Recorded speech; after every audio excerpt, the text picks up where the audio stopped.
প্রিয় ভাই বোনেরা, দেশকে তাবেদার রাষ্ট্রে পরিণত করে রাখতে বিগত ১.৫ দশকে ফ্যাসিস্ট চক্র দেশের শিক্ষা ব্যবস্থাকে ধ্বংস করে দিয়েছিল, যার সাক্ষী তোমরা নিজেরাই। নানা অপকৌশলে আশ্রয় নিয়েছিল।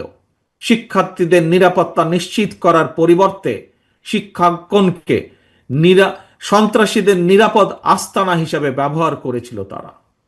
প্রিয় ভাই বোনেরা, আজ এই মুহূর্তে লক্ষ লক্ষ তোমরা আজ শাহবাগে যেখানে এই সমাবেশে তোমরা বসেছো, যেখানে এই সমাবেশ অনুষ্ঠিত হচ্ছে, এর পাশেই কিন্তু খুব সম্ভব তোমাদের হাতের বাম পাশে হবে বোধহয়, হাতের বাম পাশে অর্থাৎ মঞ্চে যারা বসে আছেন তাদের ডান পাশে, মঞ্চের সামনে তোমরা যারা বসে আছো খুব সম্ভব তোমাদের হাতের বাম পাশে ঢাকা বিশ্ববিদ্যালয়, ঐতিহাসিক ঢাকা বিশ্ববিদ্যালয়।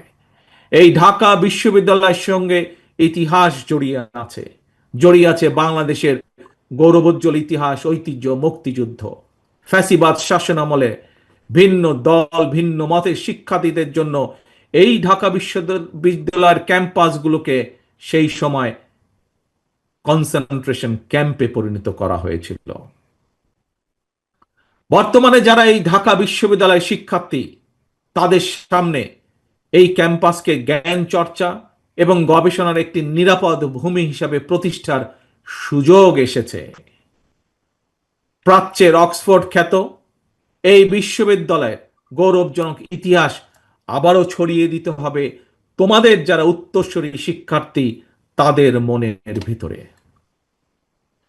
ঢাকা বিশ্ববিদ্যালয় ছাত্র দলের নেতাকর্মী এবং কিছু সংখ্যক শিক্ষার্থীর সঙ্গে আমি সরাসরি কথা বলেছি।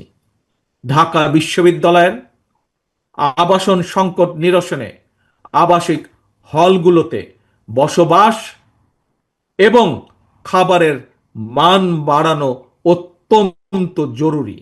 এ ব্যাপারে আমি শিক্ষার্থীদের সঙ্গে কথা বলে